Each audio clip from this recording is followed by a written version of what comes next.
Hello and welcome back to Shakesyear. We are working on Thomas Lord Cromwell, and we get to hear from the Bishop of Winchester, Gardiner, today in Act 4, Scene 5. So remember, he doesn't like Cromwell, and he has decided that it is his life's mission to undo Cromwell, even though we've spent the last couple of scenes with Cromwell getting to see again and again how kind and how generous and how honest of a person he is. But anyway, the bishop doesn't buy that. So Act 4, Scene 5, we are in a room in the bishop's house, and he says to like one of his servants, he's like, where are those two guys that you got for me? And then servant's like, oh, they're right outside. So he says, bid them come hither and stay you without. And then presumably he leaves. For by those men the fox of this same land, that makes a goose of better than himself, will worry him unto his latest home, or Gardiner will fail in his intent. As for the Dukes of Suffolk and Norfolk, whom I have sent for to come speak with me, howsoever outwardly they shadow it, yet in their hearts I know they love him not.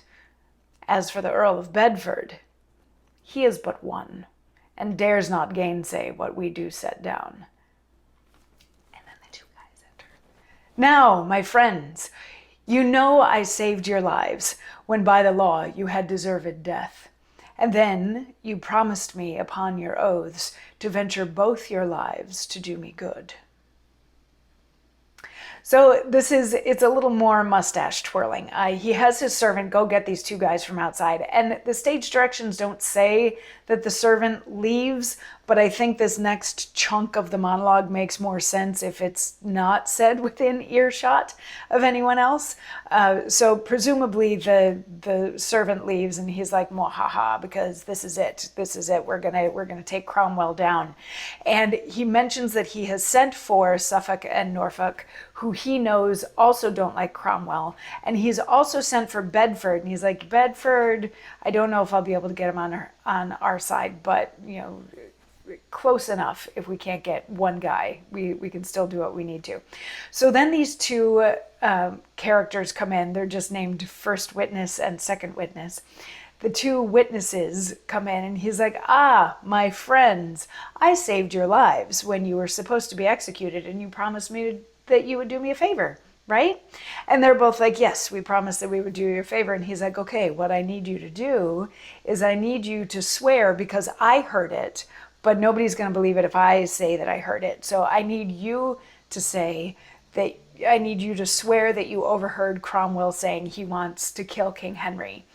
And they're like, well, you heard him say that, right? And he's like, yes, I did. And if you swear that you heard Cromwell say that he wants to kill King Henry, then I absolve you of all past crimes. And he like touches them with crucifixes and holy water and everything like that, so that they're completely absolved of any other wrongdoing as long as they do this. And then he's like, okay, now get out of here. We're going to call you in just a second. So they leave.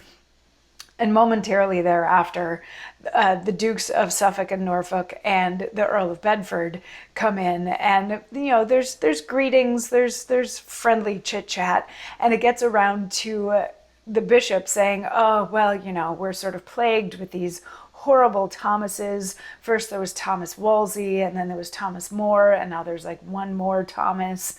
And Bedford's like, you can't mean Thomas Cromwell, like he's a good guy. And he's like, well, I've heard some things, but I'm not going to say anything. Let me have these other guys come in and tell you what they heard.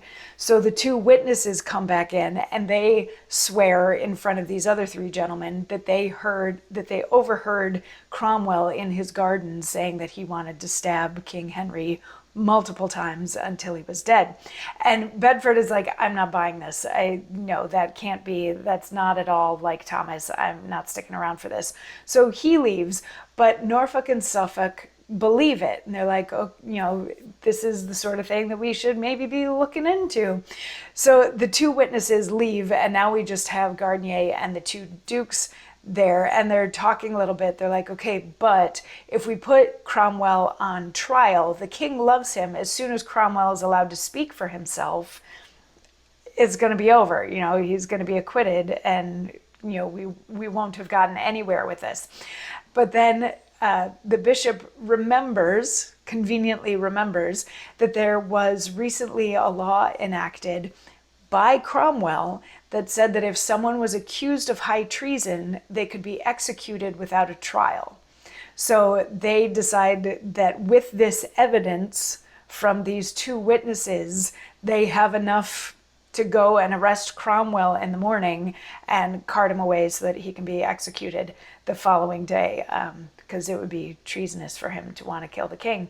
So if he is convicted of treason, which these two witnesses will attest to, then they can just go ahead and execute him. And that's the end of Act 4, Scene 5. So we've got our setup for Act 5, and we've only got like 3 monologues left in this play. Tomorrow we're going to have to cover a lot of ground because tomorrow's monologue comes from Act 5, Scene 5, so we're going to have to do a whole bunch of catch up before we get to tomorrow's monologue. But I will see you then for that, and we will see how this all shakes out. I mean, if you know your history, you shouldn't be too surprised. Anyway, I'll see you tomorrow for more. Mwah.